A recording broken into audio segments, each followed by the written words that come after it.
Terima kasih atas kesempatannya. Perkenalkan, nama saya Ena Dwi Kristianti, NIM 2018 2100863. Di sini saya akan menjelaskan tentang merumuskan strategi pemasaran. Yaitu ada 3. Yang pertama, segmentasi, yang kedua targeting, dan yang ketiga adalah positioning. Nah, segmentasi ini dibagi menjadi 3. Yang pertama yaitu segmentasi geografis. Nah, produk pestisida tembakau ini ditempatkan di wilayah Jawa dan Bali dan sekitarnya. Segmentasi yang tepat di dalam pemasaran pestisida tembakau ini berpotensial untuk menggunakan produk pestisida tembakau. Di samping itu, tujuan kami mendirikan usaha ini di Surabaya karena sedikitnya pesaing yang menawarkan produk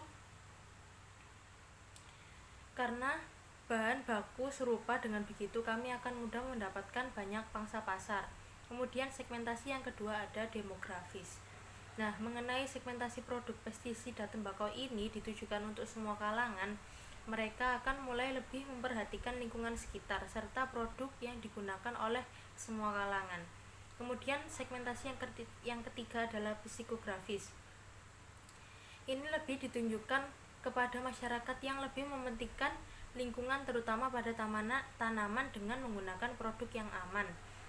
Kemudian yang kedua ada targeting. Target dari produk kami adalah semua kalangan konsumen, namun lebih ke arah pertanian dan perkebunan.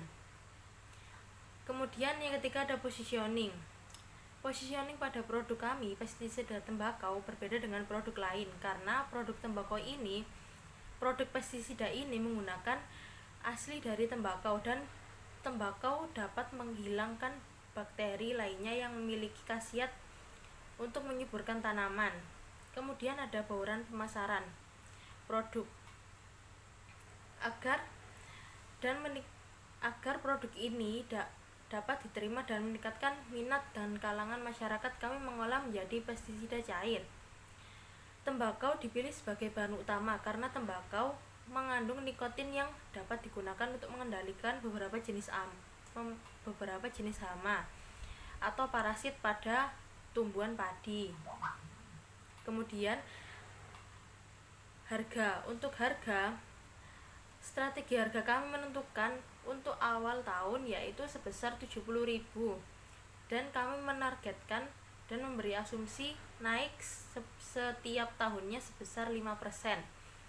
Untuk tahun pertama, unit yang dihasilkan yaitu 5.003 dengan harga 70.000 dan dikali hasilnya 350.203 dan meningkat 5% setiap tahunnya untuk harga hingga tahun 2031.